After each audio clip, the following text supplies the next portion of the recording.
Good morning from Panhandle Outdoors, America's only daily outdoor TV show. Your source for fishing, hunting, and information for folks who enjoy the great outdoors. Now sit back, relax. It's Panhandle Outdoors. Good morning, folks. Welcome to Panhandle Outdoors. I'm Winston Chester. Glad to hear on December the 22nd, the shortest day of the year. And the days start getting longer tomorrow. But we're glad to have you. And don't forget, we're going to talk about it a couple times today. We're giving away on Christmas Eve quite a giveaway. I've got a special prize coming in also for grand prize. So we'll talk about that later.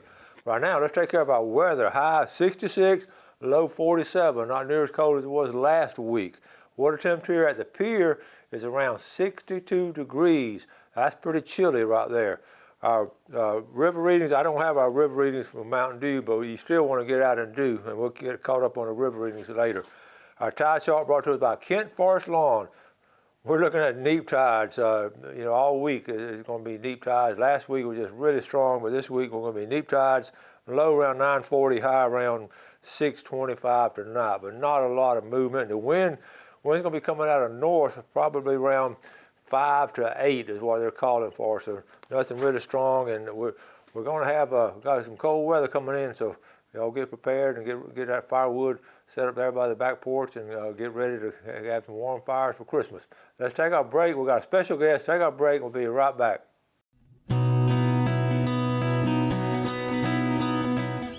Welcome back, and look who's with us this morning, Captain Roy. Good to have you, buddy. Good to be here again, Coach. Well, we were talking about last night what all we want to talk about. I said, well, one of the things, let's talk about the early years, the early days of West Bay. We're going to get into winter fishing, and I wanted him to come on the show today because, last Friday we had Steve Shea on, and Steve was such an expert as a biologist and a hunter on the deer. Well, we got an expert on, I wanted to end the year with an expert on speckled trout fishing and overall fishing in general, but we're really going out with a bang this year, so I'm glad Captain Roy came on. We've got a lot to talk about, but we're going to start with a little bit of history and work our way up on where to go winter fishing for speckled trout. But right now, in those early days in West Bay. Early days of West Bay. When I was in college, W.D. Childers and I, we a long time buddies, I went down and spent Thanksgiving with him. He came to my room one night over at Florida State and wanted to go. There's having something on the campus, and he wanted to go to it. And I said, I can't go. I've got to have an essay for my English class tomorrow. He said, what's it going to be on? He said, well, it's going to be on personal experiences, I think. And he said, I'll write you one. And he sat down, and this is, I can remember part of what he wrote. He said, my home is in West Bay, Florida. And for the few that don't know the whereabouts of West Bay, it's a small community located near the Gulf of Mexico, and it's divided into two sections by the Intercoastal Waterway. It says the people on both sides of the creek are exactly the same, except for the fact that each believes with all sincerity that he lives on the best side of the creek. He went on to tell about the evacuation of West Bay. West Bay has been a fishing community. It's been all my life. Of course, my mother was a Buchanan, and in the Buchanan family, and they were all fishermen, just about it. My uncle, Adley Buchanan, he raised, I think, about 6 or 7 kids, and net fishing. Mm-hmm. And back then, mullet, he'd get 10 cents a pound for them. Mm-hmm. And I fished with him some. I'd go with him. And when I was just a kid, and a number 3 wash tub would hold about 100 pounds. Okay. Sometimes that one tub would be all he could get. That would be $10. Yeah. And back then, I know I've interviewed different people in West Bay. Buchanan, Mr. Buck Buchanan, I think he's 102. I've talked to a lot of folks like y'all, and there was a lot of grass and all in West Bay. The water was clear and clean, and what? Don't get me started on the airport. But it was a different time. That's why we need to be aware of how beautiful that area was at the time before. Well, long eel grass, I can remember when it was in the bay, and you could tell which way the tide was running by the way the eel grass was lying. Yeah. If it started out, well, it'd be laying out and see big old cup oysters laying there in it. Mm-hmm. You don't see that anymore, folks. It's sand now. Yeah, and that grass made it so healthy. And then you had all those bayous between West Bay and Breakfast Point and all that area. You fished there a lot, didn't you? Yeah, I did. And back in the early days of the net fishermen up there, they didn't have an outboard motor. They had to pull it with oars. Yeah. I heard Buck tell me, he was talking about Buck, he's 102 now. He was Uncle Adam Buchanan's son, and he said that he had pulled that boat from West Bay all the way out to Breakfast Point, which is across the bay. That's probably 4 or 5 miles. Yeah. And then they start fishing back. Yeah. And it was a hard life, but they fished 5 days a week, and then Saturday was net mending day. They would get all the crab holes tied up in the net, and Sunday they go to church. But that was a routine in West Bay, and it was a and also, I know the picture I put of you, and I may show the picture of you and your family. We talked about the gator that was there, but I know your dad liked to find some gator. The gator was at the store there in West Bay. Yeah, that was my job, was to entertain the guests with the gators. Yeah. And that's how I got my charters. I chartered when I was going to grade school in West Bay, 10 to 12 years old. I'd take people out in the bay fishing on an old net boat that my daddy had. But I put me a sign on that gator pen. And the tourists would stop there and see the gators, and they'd see that sign. I had a fishing guide. I think I charged $1.50 a day to take them out in That's in a good the bay deal. That's a good fishing. deal. Also, I remember we've talked before. We've talked a lot over the years, and I know what impressed me too in the early years of the Eglin Reservation. Y'all were some of the very first hunters to hunt the Eglin area. Yeah, we did. We hunted. That was the only deer that in this part of the country was over in Eglin Field, and we later we decided we wanted some deer in our area, and boy, we had a time with that. We organized a little club from people in West Bay. We had a few from Freeport and some over in Santa Rosa Beach, about 20 of us. We decided we wanted some deer. We had a time. We brought it before the game, First Water Fish Commission, and they had a hearing. And about 20 of us showed up, and about 400 showed up, didn't want it. People fox hunting, coon hunting, trout. People had hogs. You know, we had a stock law back then. Cattle and the hogs and all ran wild. And we had a time ever getting that started. In fact, my daddy, he was president of the club. He finally gave up and turned it over to me as to be the president. And Mr. White was over at St. Joe Paper Company. They owned all the land. And he would like to have had them all out of the woods too. He was all for making a management area out of it. And we got that actually a reservation area, the Port Washington management area. I got with Mr. White, and he would let people go out and he would cut the timber and plant watermelon, big watermelon patches. And I asked him, I said, I got an idea how to build our membership, but we've got to do that to get somebody to listen to us. The club, I told him, I said, the club will pay for the feed and the fertilizer. If you break that ground, it will make a big dove field. Yeah, that's smart. And to hunt it, you got to be a member of our club. Oh yeah, that was smart. Okay, let's take a quick break. We'll come back.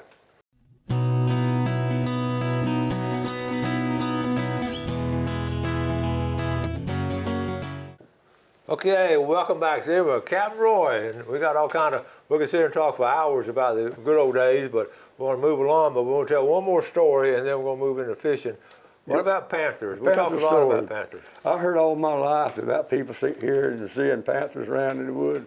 My daddy and I spent a lifetime in the woods, never did find a panther track or know anything. I don't think we ever one here in you if you want to know the truth. But one night, I was spending the night with my sister when my wife got pregnant, the first baby. We moved in with her in the store up there. And we were sitting there one night, and an old man come running in the store and said, "Have you ever heard of panther?" I said, "No." He said, "You want to hear one? Come out on the front porch." I went out there, and when I walked out on the front porch, I heard a death scream. off up the road, not too far from the store, and a dog come running down the road just getting it, just scared to death down the highway. Dog was barking all over the place, and I said, well, come on, let me get in them. We had an old Jeep, and I said, let me get in this get the Jeep, my gun, and we'll go up there and see that panther. He wouldn't go with me. He wouldn't say, no, my wife, my home by with the kids. About that time, my brother-in-law, Gerald Bass, who was an undersheriff for Doc Daphne, come home. And I got him to go with him. He didn't want to go either. He heard it. He said, that's bad sounding. Anyway, I got to hear of this. But my sister made him get on the Jeep with me and go up there. It was up from north of the store about a quarter of a mile. There's no dirt pit and garbage pit. People used to have a garbage pit around every town. Anyway, we drove up to that garbage, where the garbage pit was, and stopped, and then we heard that thing scream right off out the other side of it. And I gave the girl my light. I had a 30-30 rifle. I got out and said, you get right behind me now. Of course, we stopped. It said it was coming closer. I said, when you hear them cans out there rattling, you turn that light on down my gun. Sure enough, when she hit, when he got that garbage can, just scattered it with you. He turned that light on, and guess what it was? What? It was a lady, I think she was a prostitute, from one of the bars up the road. Oh, my goodness. Some men took her back there and turned her loose when they got through. Oh, my goodness. So that was what the scream was. You always heard that. That's what a scream sounds like. But y'all never did see a panther. You and your dad, you never saw one. You know, if we hadn't have gone, that would always been a panther. Yeah. Around West Bay, because they was scared. All right, let's go. Let's go from to the fishing days. Now, you've been fishing your whole life, and we've talked about it before. You've caught more speckled trout, your boat has, than anybody around in the Florida Panhandle, probably in Florida. And let's talk about a speckled trout. Speckled trout. You want to talk about now fishing? Well, yeah, let's talk about, in the early, there wasn't a limit. When the limit came, you used to catch all you could. I remember catching as many as we could. Yeah, we fished with a long cane pole with a big cork on it and cut bait. You throw it out there and pop the cork, make it look like a fish striking, and it would attract the fish up there and he'd bite your bait. And that's how the speck jig got started. All right, let's go to the seasonal part. You know, you got spring, winter, and how does that affect the speckled trout? Well, they in the summertime they would just work the tides in and out, you know, and in this time of the year, and it's been cold. We've had a cold start this year. They hibernate and go up into brackish water or fresh water, and I've heard a lot of speculation of why the speckled trout did that and go up in the brackish creeks, and I said that they are weak fish, and they can't take that.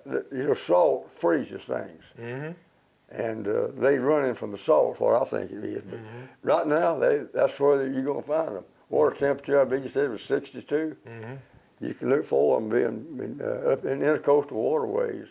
It's a good place to fish right now. The creeks, and unfortunately, all the creeks are so polluted they don't go as far up as they used to. But the Sandy Creek, one of my favorite places to fish, and I'm probably going to go this week one day. We talked about, you know, you grew up on West Bay, but over the years you sort of migrated to East Bay. Right. And you do, you know, out of Sandy Creek and all. Of course, I still did a lot of fishing in West Bay. Yeah. But I running from the pollutions in the air around there. I said the airport caused it when they built it.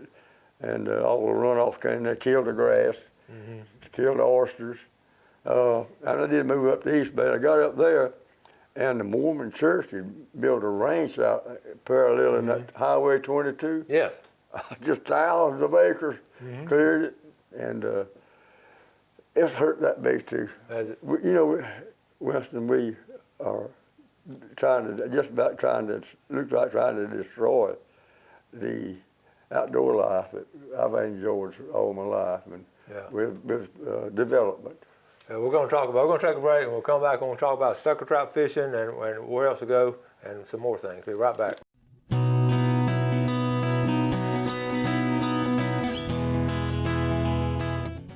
Okay, welcome back. Let's take a look at our fishing game time brought to us by Blue Water Outriggers in Port St. Joe. We're looking at this morning 5:10 to 7:10, and this afternoon 5:30 to 7:30 on the shortest day of the year. Now, you brought some stuff to give away. Tell us about it.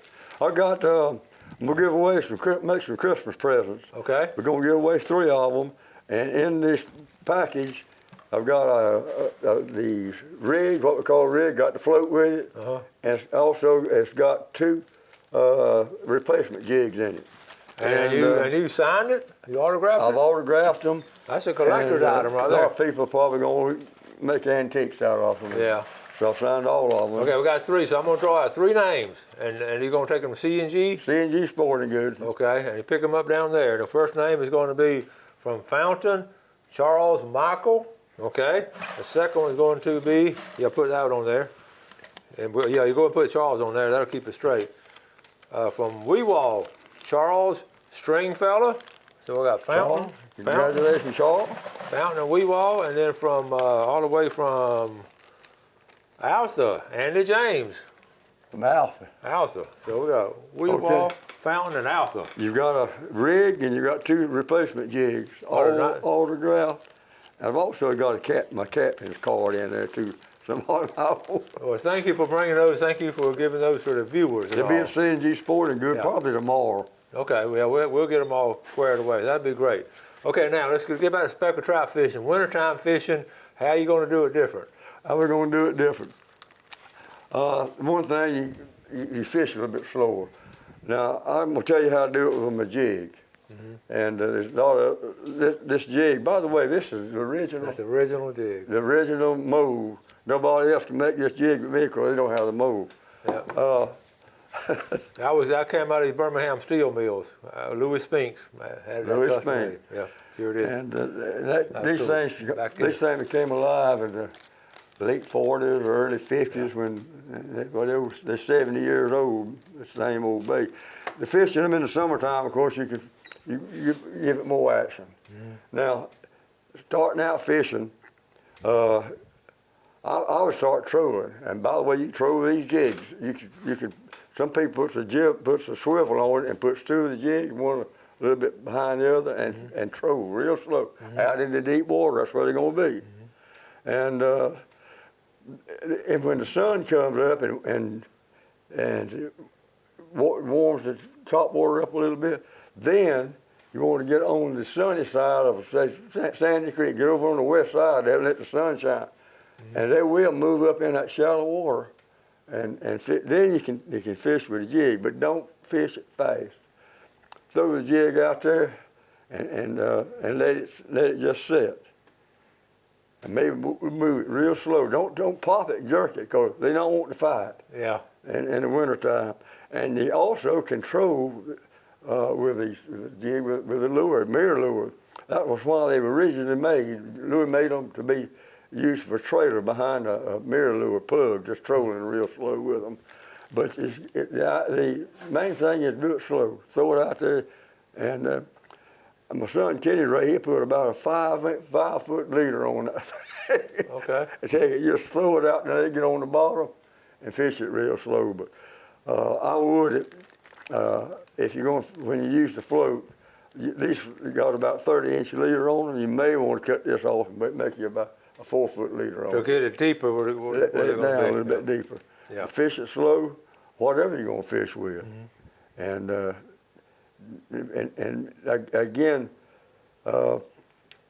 folks, I want to just say one thing that I want to leave you with, and I'm going to hush. Wear your life jackets. Use your kill switch. It saved my life.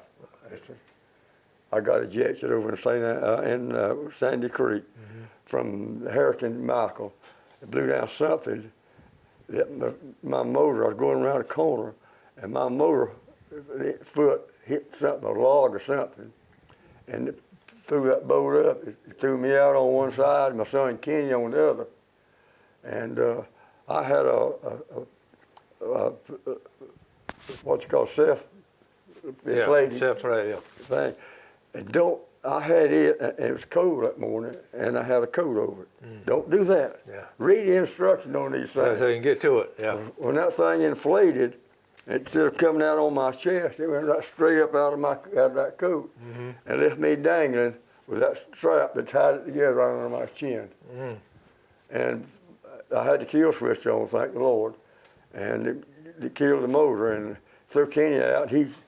My son, he didn't even have a life jacket on. I had on a pair of Brogan shoes. Oh. But he swam to that boat and got it back up and got me out there. It tore my arm up pretty bad. I went out and knocked my fish finder off of my arm and cut it up. Be careful. Yeah. Fishing's a good thing, but it can be also hazardous. It's like hunting. Obey the rules.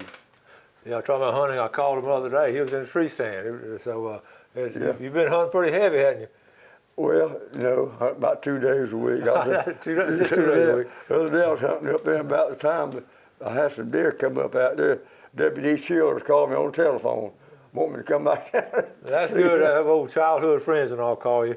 Well, we got about 30 seconds. We're going to wrap it up.